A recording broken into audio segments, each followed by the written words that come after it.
Good news Bharat के YouTube channel में आप सभी दर्शकों का स्वागत है।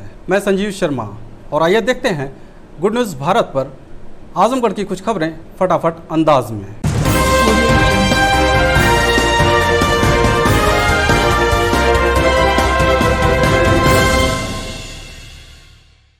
आजमगढ़ आवश्यक सूचना। माननीय जिलाधिकारी महोदय द्वारा मुबारकपुर में मैरिज हॉल के उद्घाटन के अवसर पर समस्त नगरवासियों का नगर पालिका परिषद मुबारकपुर हार्दिक अभिनंदन एवं स्वागत करती है तथा समस्त नगरवासियों से निवेदन करती है कि मुबारकपुर मैरिज हॉल समस्त नगरवासियों को समर्पित है। मुबारकपुर मैरिज हॉल को स्वच्छ बनाए रखने में पालिका का सहयोग करें। मुबारकपुर मैरिज हॉल में लगाए गए किसी भी उपकरण को क्षतिग्रस्त न करें। मुबारकपुर नगर आपका है, इसे स्वच्छ रखने में नगर पालिका का सहयोग करें। जन्म एवं मृत्यु निर्धारित अवधि 21 दिन के अंदर अवश्य दर्ज कराकर प्रमाण पत्र प्राप्त करें। पालिका को गृह कर तथा जल मूल्य आदि करों का भुगतान समय से करें। शासन द्वारा पूर्ण रूप से प्लास्टिक, थर्माकोल आदि को प्रतिबंधित कर दिया गया है, उसका उपयोग न करें। मुबारकपुर नगर को साफ बनाने में नगर पालिका का सहयोग करें। प्रातः पालिका द्वारा कूड़ा उठाने के उपरांत सड़क पर कूड़ा न डालें। अपनी अपनी दुकान का कूड़ा रात्रि में ही बाहर निकाल दें। मुबारकपुर नगर पालिका ओडीएफ घोषित हो चुका है। खुले में शौच और पेशाब न करें। सार्वजनिक रास्ता, मैदान, पोखरी, नाला, नाली आदि पर अतिक्रमण न करें। नगर पालिका से भवन निर्माण स्वीकृति के उपरांत ही अपने मकान का निर्माण करें। जल ही जीवन है, इसे अनावश्यक न बहने दें तथा प्रकाश बिंदुओं को न तोड़ें। अधिशासी अधिकारी नगर पालिका परिषद मुबारकपुर आजमगढ़ एवं अध्यक्ष नगर पालिका परिषद मुबारकपुर आजमगढ़।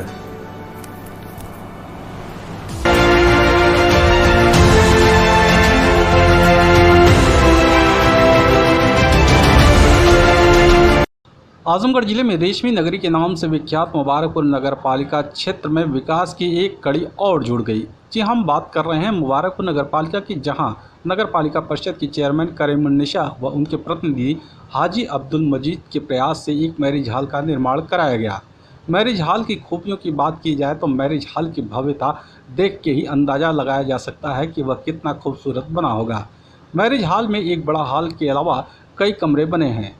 सभी बेहतरीन तरीके से गुणवत्तापूर्ण इसका निर्माण कराया गया है, जिसका उद्घाटन पूर्व मंत्री व सदर विधायक दुर्गा प्रसाद यादव, सभा के पूर्व जिलाध्यक्ष अखिलेश यादव, चेयरमैन प्रतिनिधि हाजी अब्दुल मजीद, ईओ नगर पालिका द्वारा फीता काटकर किया गया।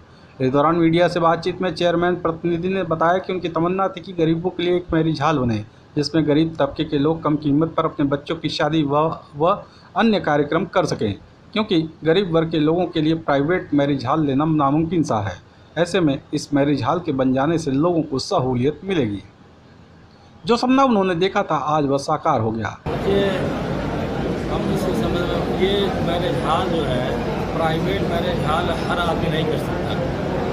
तो हमने ये सोचा कि कुछ इस तरह का हाईटेक मैरिज हॉल नगर पालिका द्वारा बनवाया जाए, ताकि इसमें गरीब लोग और समाज के सारे लोग इसमें मतलब कम से कम रेंट में अपनी शादी ब्याह, अपने बच्चों के शादी ब्याह करके फख्र महसूस करें। और गरीब के लिए तो बहुत ही समझिए कि नामुमकिन सा है आज के जो प्राइवेट का रेट है मेरे ख्याल का। इसकी लागत 1,73,00,000 रुपये की लागत है लगभग। ये क्या सुविधाएँ हैं इसमें, देख ही रहे हैं। नीचे हॉल है, ऊपर है, बाकी रूम है। दूल्हा दुल्हन के लिए भी कपड़ा वगैरह चेंज करने के लिए ड्रेसिंग रूम वगैरह बनाया गया है। और विवाह के हर सहूलतें इसमें। हाँ, ये हर जैसे मान लीजिए मीटिंग वगैरह के लिए अगर कोई लेना चाहे तो मीटिंग वगैरह कर सकते हैं। तो वहीं पूर्व मंत्री दुर्गा प्रसाद यादव ने चेयरमैन प्रतिनिधि की जमकर सराहना की। क्या कुछ कहा सदर विधायक ने, आप खुद सुनिए। देखिए, मुबारकपुर में इस तरह का मैरिज हॉल मैंने पहली बार देखा है, जो कि हमारे चेयरमैन साहब के प्रतिनिधि हाजी अब्दुल मजीद साहब ने इसको खूबसूरत बनाया है। मैं इनको बहुत बहुत मुबारकबाद देता हूँ। इसमें इस तरह का जो मैरिज हॉल प्राइवेट लोगों का है वो महंगा पड़ेगा। अब आज यहाँ की जनता के लिए सस्ता है। आप बहुत बहुत अच्छा इन्होंने बनाया है। मैं इनको बार बार इनको मुबारकबाद देता हूँ। लगभग 1,73,00,000 से निर्मित इस मैरिज हॉल के उद्घाटन के अवसर पर पूर्व मंत्री चंद्रदेव राम यादव करेली, कमलाकांत यादव, पूर्व जिलाध्यक्ष अखिलेश यादव, हाजी मजहर, राजन चौधरी, रागीव मसूद, मोनू सिंह, रिजवान अंसारी, बबलू मिश्रा, ठेकेदार जमाल सेठ सहित सैकड़ों गणमान्य शख्सियत मौजूद रहे। आजमगढ़ पुलिस लाइन में स्वतंत्रता दिवस पर आयोजित होने वाले तैयारी परेड का एसपी ने ली सलामी, दिए आवश्यक दिशा निर्देश। बता दें कि आगामी स्वतंत्रता दिवस पर पुलिस लाइन परिसर में होने वाली पुलिस परेड की तैयारियां इन दिनों जोरों पर चल रही हैं। परेड में शामिल पुलिसकर्मी विभागीय प्रशिक्षकों की निगरानी में पूरे जोश के साथ प्रशिक्षण ले रहे हैं। शुक्रवार को पुलिस लाइन परिसर पहुंचे पुलिस अधीक्षक सुधीर कुमार सिंह ने सलामी परेड का प्रशिक्षण ले रही महिला रिक्रूट की तैयारियां देखी और उन्हें आवश्यक दिशा निर्देश दिए। परेड प्रशिक्षण कार्यक्रम में पुलिस विभाग के सभी दस्तों के जवान शामिल हो रहे हैं। आगामी 15 अगस्त को राष्ट्रीय ध्वज के तले यह जवान सलामी परेड में शामिल होंगे। आजमगढ़ जिले में 9 और 10 अगस्त को भाजपा गद्दी छोड़ो नारे के साथ कांग्रेस निकालेगी पदयात्रा, पार्टी प्रवक्ता ने दी जानकारी।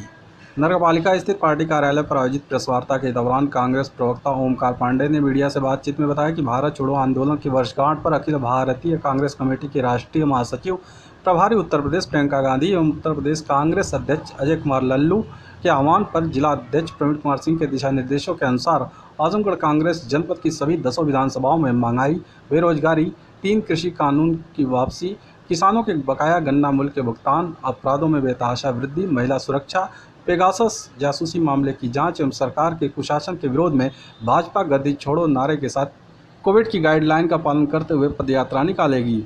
निर्धारित कार्यक्रम के अनुसार 9 अगस्त को सदर विधानसभा में रेलवे स्टेशन से कलेक्ट्रेट तक, लालगंज विधानसभा में बैरेडी से लालगंज तहसील तक, दीदारगंज विधानसभा में सोहौली से मार्टिनगंज तहसील तक, फूलपुर विधानसभा में जगदीशपुर बाजार से फूलपुर तहसील तक तथा 10 अगस्त को गोपालपुर विधानसभा के मदनापार से बिलरियागंज ब्लॉक तक, सगड़ी विधानसभा में जीएनपुर बाजार से बैल बाजार तक, मुबारकपुर विधानसभा में खुजिया बाजार से छठियाँव तक, मेहनगर विधानसभा में जयनगर से मेहनगर तहसील तक, निजामाबाद विधानसभा में शेरपुर तिराहा से निजामाबाद तहसील तक, अत्रौलिया विधानसभा में भरौली इंटर कॉलेज से बोड़नपुर पेट्रोल पंप तक पदयात्रा निकाली जाएगी। भारत छोड़ो आंदोलन के 79वीं वर्षगांठ के अवसर पर अखिल भारतीय कांग्रेस कमेटी के महासचिव प्रभारी उत्तर प्रदेश माननीय प्रियंका गांधी जी, उत्तर प्रदेश कांग्रेस कमेटी के अध्यक्ष माननीय अजय कुमार लल्लू जी विधायक के आह्वान पर और जिलाध्यक्ष माननीय प्रवीण कुमार सिंह के दिशा निर्देशों के अनुसार पदयात्रा का कार्यक्रम आयोजित किया गया है, जो कि जनपद की 10 विधानसभाओं में होगा। जनपद की 4 विधानसभाओं में 9 अगस्त को और 6 विधानसभाओं में 10 अगस्त को यह कार्यक्रम आयोजित किया गया। कार्यक्रम में महंगाई, बेरोजगारी, भ्रष्टाचार, महिलाओं के साथ हो रहे दुर्व्यवहार, बढ़ते हुए अपराधों के विरोध में, काले तीनों कृषि कानूनों के वापसी की मांग को लेकर के, किसानों के गन्ना मूल्य बकाया के भुगतान की मांग को लेकर के भाजपा गद्दी छोड़ो नारे के साथ यह पदयात्रा निकली। आजमगढ़ जिले के रेड़ा गांव निवासी पीड़ित ने जमीन कब्जा करने व मारपीट करने का लगाया आरोप, एसपी से की शिकायत। पुलिस अधीक्षक कार्यालय पहुंचे तरमा थाना क्षेत्र के रेड़ा गांव निवासी मनोज सिंह ने बताया कि गांव में आने जाने के लिए ग्राम समाज की भूमि पर सड़क का निर्माण किया गया है। इस दौरान सड़क के चौड़ीकरण किया जा रहा था तो गांव के रहने वाले पुच्चा सिंह रेड़ा ने जमीन पर कब्जा जमा लिया और उस भूमि से हटने की बात करने लगे।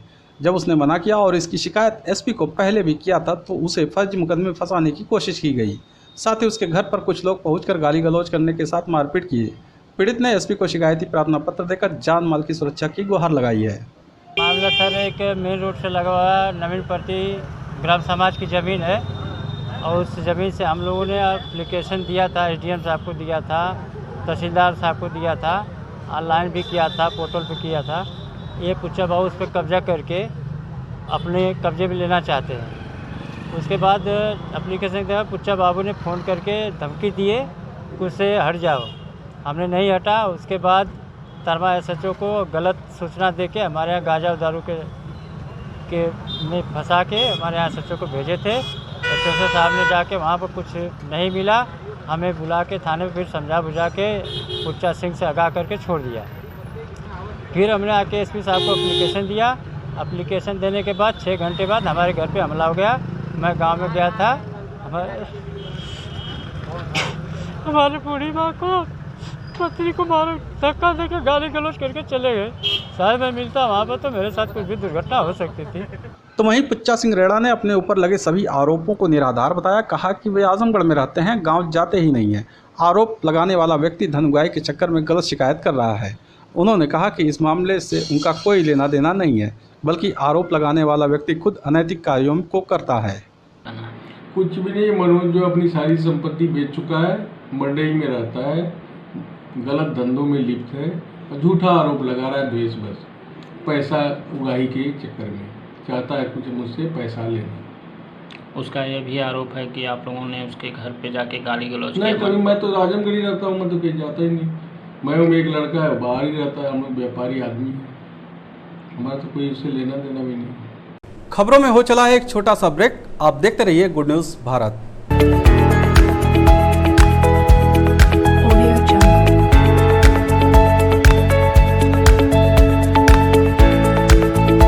ब्रेक के बाद एक बार फिर से आपका स्वागत है और आइए देखते हैं आजमगढ़ की खबरें फटाफट अंदाज में। आजमगढ़ आवश्यक सूचना। माननीय जिलाधिकारी महोदय द्वारा मुबारकपुर में मैरिज हॉल के उद्घाटन के अवसर पर समस्त नगरवासियों का नगर पालिका परिषद मुबारकपुर हार्दिक अभिनंदन एवं स्वागत करती है तथा समस्त नगरवासियों से निवेदन करती है कि मुबारकपुर मैरिज हॉल समस्त नगरवासियों को समर्पित है। मुबारकपुर मैरिज हॉल को स्वच्छ बनाए रखने में पालिका का सहयोग करें। मुबारकपुर मैरिज हॉल में लगाए गए किसी भी उपकरण को क्षतिग्रस्त न करें। मुबारकपुर नगर आपका है, इसे स्वच्छ रखने में नगर पालिका का सहयोग करें। जन्म एवं मृत्यु निर्धारित अवधि 21 दिन के अंदर अवश्य दर्ज कराकर प्रमाण पत्र प्राप्त करें। पालिका को गृह कर तथा जल मूल्य आदि करों का भुगतान समय से करें। शासन द्वारा पूर्ण रूप से प्लास्टिक, थर्माकोल आदि को प्रतिबंधित कर दिया गया है, उसका उपयोग न करें। मुबारकपुर नगर को साफ बनाने में नगर पालिका का सहयोग करें। प्रातः पालिका द्वारा कूड़ा उठाने के उपरांत सड़क पर कूड़ा न डालें। अपनी अपनी दुकान का कूड़ा रात्रि में ही बाहर निकाल दें। मुबारकपुर नगर पालिका ओडीएफ घोषित हो चुका है। खुले में शौच और पेशाब न करें। सार्वजनिक रास्ता, मैदान, पोखरी, नाला, नाली आदि पर अतिक्रमण न करें। नगर पालिका से भवन निर्माण स्वीकृति के उपरांत ही अपने मकान का निर्माण करें। जल ही जीवन है, इसे अनावश्यक न बहने दें तथा प्रकाश बिंदुओं को न तोड़ें। अधिशासी अधिकारी नगर पालिका परिषद मुबारकपुर आजमगढ़ एवं अध्यक्ष नगर पालिका परिषद मुबारकपुर आजमगढ़। आजमगढ़ जिले के शाहपुर में युवती के हत्यारा मंगेतर को पुलिस ने किया गिरफ्तार। अवैध संबंध के शक में किया हत्या, एसपी ने दी जानकारी। बता दें कि अतरौलिया थाना क्षेत्र के एक गांव निवासी व्यक्ति ने अपनी पुत्री की शादी अहरौदा थाना क्षेत्र के एक गांव के रहने वाले युवक के साथ तय की थी। 4 माह पूर्व दोनों की सगाई भी हुई थी। सगाई के बाद दोनों आपस में फ़ोन पर बातचीत करते थे। मंगेतर ने 4 अगस्त को युवती से मिलने के लिए शाहपुर बाजार बुलाया। युवती अपनी भाभी के साथ उससे मिलने चली गई, जहां पर दोनों आपस में कुछ देर तक बात भी किए। इस दौरान युवक का युवती से किसी बात को लेकर तकरार हो गया। युवक ने धारदार हथियार से युवती की गर्दन पर वार कर मौत के घाट उतार दिया और फरार हो गया। एसपी सुधीर कुमार सिंह ने बताया कि आरोपी मंगेतर ने अवैध संबंध के शक में युवती की हत्या कर दिया था। आरोपी की गिरफ्तारी के लिए कई टीमें लगी थी। इसी बीच मुखबिर की सूचना पर पुलिस ने उसे गौरीपुलिया से उस वक्त गिरफ्तार किया जब वह कहीं भागने की फिराक में था।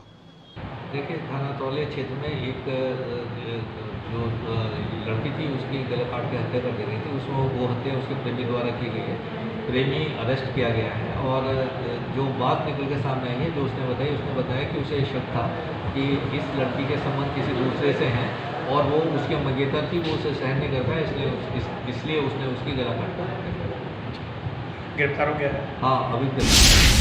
आजमगढ़ शहर कोतवाली पुलिस ने 27 जुलाई को बद्दोपुर में युवती की गला रेत कर हत्या के मामले में षड्यंत्र रचने वाले अभियुक्त को मुकेरीगंज से किया गिरफ्तार। बता दें कि बीते 27 जुलाई को शहर कोतवाली क्षेत्र के बद्दोपुर पुलिया के पास बाज बहादुर निवासी अलविया की गला रेत कर युवक ने हत्या कर दी थी। इस मामले में पुलिस आरोपी युवक की गिरफ्तारी में लगी हुई है। इसी बीच शहर कोतवाली प्रभारी के गुप्ता को मुखबिर से सूचना मिली कि युवती की हत्या में षड्यंत्र रचने वाला अभियुक्त शहर के मुकेरीगंज मोहल्ले में मौजूद है। सूचना के आधार पर शहर कोतवाली प्रभारी अपने हमराही के साथ दबिश देकर आरोपी युवक को गिरफ्तार कर लिए। पकड़ा गया युवक अलीम मऊ जिले के घोसी थाना क्षेत्र के मदापुर समसपुर एसडीएम रोड का निवासी है।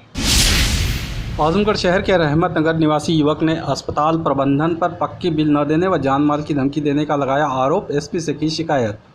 पुलिस अधीक्षक कार्यालय पहुंचे शहर कोतवाली क्षेत्र के रहमत नगर मोहल्ला निवासी आबिद ने बताया कि कोरोना की दूसरी लहर के दौरान बीते 9 मई को वह अपनी मां को शहर के ब्रह्मस्थान स्थित मॉडर्न हॉस्पिटल में भर्ती कराया। इस दौरान उसने एडवांस 1,30,000 रुपये जमा कर दिया। 19 मई तक मां का इलाज चला। उसी दिन उन्हें डिस्चार्ज कर दिया गया, जबकि वह पूरी तरह से ठीक भी नहीं हुई थी। डिस्चार्ज करने के बाद सादे कागज़ पर 2,93,480 रुपये का बिल बनाकर दिया गया। इसके बाद वह 70,000 और जमा किया और अस्पताल प्रबंधन से पक्की बिल की मांग की, तो अस्पताल प्रबंधन ने देने से मना कर दिया।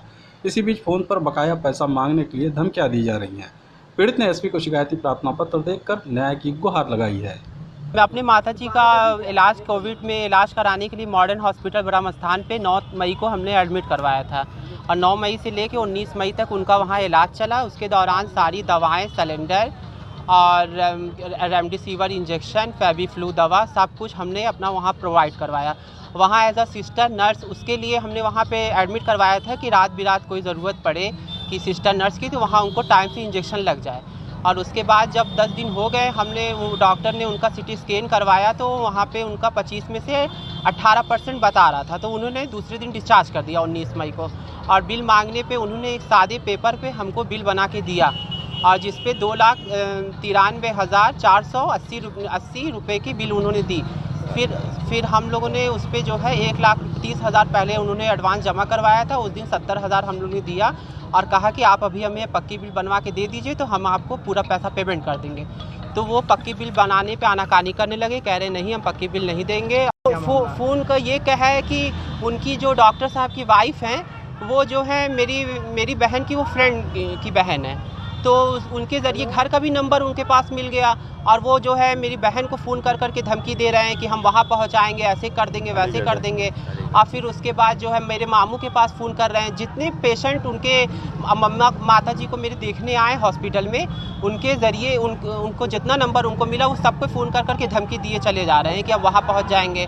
तो वहीं अस्पताल प्रबंधन ने सभी आरोपों को सिरे से खारिज कर दिया। अस्पताल के डॉक्टर आशिफ अलाउद्दीन ने बताया कि कुछ लोगों के कहने और ईद के त्यौहार का हवाला देकर हमने रुपया नहीं लिया और मरीज को डिस्चार्ज कर दिया। चिकित्सक का आरोप है कि 1 सप्ताह बाद जब उन्होंने फ़ोन किया तो कुछ और दिन की मोहलत मांगी गई।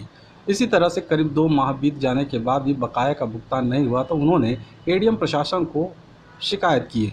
शिकायत के बाद पुलिस सक्रिय हुई और पूछताछ के लिए जब उनको बुलाया जाने लगा तो वे अब बिना वजह आरोप लगा रहे हैं। जो सेकेंड लहर थी उस दौरान एक पेशेंट आई थी सनोबर मिल्लत नगर अहमद नगर से, पत्नी ऑफ शकील अहमद थी। सुबह में उनकी लड़की ने हमें फ़ोन किया था कि हमें हमारी माँ की बहुत सीरियस हालत है, उनको एडमिट ले लीजिए किसी भी तरह से और उनको जो भी ट्रीटमेंट हो दीजिए। तो हमने उनको एडमिट किया 9 मई को और उसके बाद 9 मई से 19 मई तक ये एडमिट रहीं और इलाज हुआ और ऊपर वाले की मेहरबानी से उनको शिफा मिली, वो सेहतयाब हुई और घर गई। घर जाते वक्त इस दरमियान उन्होंने कुछ पैसे दिए थे, लेकिन घर जाते वक्त उन्होंने, उनके भाई थे शकील, उनके भाई थे आरिफ खान जो ठिकमा में रहते हैं और उनके लड़के थे जैमी कहे जाते हैं, पूरा नाम क्या है मुझे सही नहीं पता। इन लोगों ने कहा कि 2 दिन बाद ईद है, हमें अभी पैसे की किल्लत है और कुछ लोगों के और फ़ोन आए कि भाई इनको छोड़ दीजिए, 2 दिन बाद आपका पैसा आपके हाथ में मिल जाएगा, इनको ईद सकुशल करने दीजिए। हमने इसी बुनियाद पर छोड़ दिया इंसानियत के नाते। उसके बाद 2 दिन गुजर गया, वो लोग नहीं आए। 10 दिन हो गया तो फिर कॉल किया तो उन्होंने कहा 1 हफ्ते और टाइम दीजिए। इस तरह से करते करते फिर 2 महीने गुजर गए। उसके बाद फिर हम मतलब इधर उधर से दुनिया भर की बातें सुनने में आने लगी कि हम नहीं देंगे, इनको जो करना हो कर लें। तब हमने एडीएम प्रशासन को एप्लीकेशन दिया, अभी 4-5 दिन हो रहा है दिया है, तो उन्होंने फॉरवर्ड करके जांच के लिए दिया है पुलिस चौकी में। तो पुलिस चौकी वाले जब ये जा रहे हैं वहाँ पे पूछ रहे हैं या उनको बुला रहे हैं, तब वो प्रेशर में आकर अब हमारे खिलाफ मनगढ़ंत कहानियाँ गढ़ कर वो जो है एप्लीकेशन दे रहे हैं, तो कहीं कुछ उल्टा सीधा अनाप शनाप बक रहे हैं। इसमें कोई ऐसी बात नहीं, सारी बिल है, सारी पक्की रसीद है, सब कुछ है। आए यहाँ जो भी है भाई, नहीं पूरा हो रहा है, जो हो रहा है वो दे दें, नहीं हो रहा है वो भी कर दें, नहीं है तो दें, नहीं देना हो तो भी कहते नहीं देंगे भैया हमारे पास नहीं है। इसमें कोई ऐसी बात तो है नहीं, लेकिन वो उल्टा सीधा गली कूचे में इधर उधर जहाँ बैठे हैं वहाँ उल्टा सीधा बकें, अच्छी बात है। आजमगढ़ कलेक्ट्रेट सभागार में सीडीओ ने गोवर्धन वेस्ट टू वेल्थ योजना की समीक्षा की, दिए आवश्यक दिशा निर्देश। बता दें कि सीडीओ आनंद कुमार शुक्ला की अध्यक्षता में शुक्रवार को कलेक्ट्रेट सभागार में गोवर्धन वेस्ट टू वेल्थ योजना की क्रियान्वयन के लिए गोवर्धन समिति की बैठक हुई। बैठक में सीडीओ ने कहा कि गोवर्धन योजना प्रधानमंत्री नरेंद्र मोदी की महत्वाकांक्षी योजनाओं में से एक है। इससे गांव की तस्वीर और तकदीर बदल सकती है। भले यह समझने में मामूली लगती हो, लेकिन सफल संचालन से गांव की जिंदगी में बहुत फ़ायदा मिलता है। सीडीओ ने बताया कि गोवर्धन योजना स्वच्छ भारत मिशन ग्रामीण के ओडीएफ प्लस का एक महत्वपूर्ण घटक है। देश के सभी 700 जिलों में लाभ पहुंचाने के लिए भारत सरकार ने फरवरी 2018 में गोवर्धन योजना शुरू किया है। वित्तीय वर्ष 2021-22 में देश के 12 प्रदेशों में 215 जिलों का चयन योजना के अंतर्गत किया गया। उत्तर प्रदेश के वित्तीय वर्ष 2021-22 के लिए कुल 36 जिलों का चयन योजना के लिए किया गया है, जिसमें आजमगढ़ जिले का भी नाम शामिल है। प्रत्येक जिले में मॉडल सामुदायिक बायोगैस प्लांट स्थापित किया जाना है, इसलिए गोबर से बायोगैस प्लांट स्थापित करने वाली संस्था का चयन कर लिया जाए। योजना के सफल संचालन के लिए राज्य स्तर पर मुख्य सचिव एवं जिला स्तर पर डीएम की अध्यक्षता में समिति का गठन किया गया है। संचालन की जिम्मेदारी पंचायती राज विभाग को सौंपी गई है।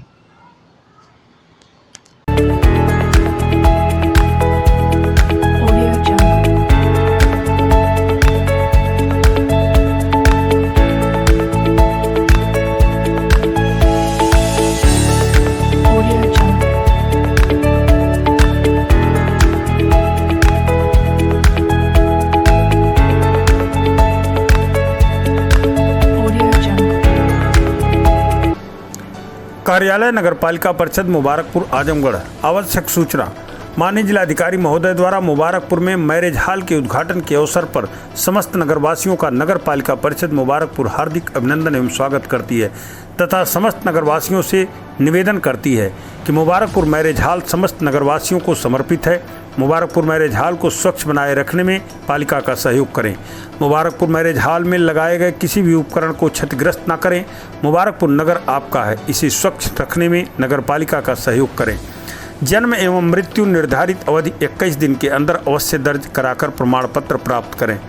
पालिका को गृह कर तथा जल मूल्य आदि करों का भुगतान समय से करें।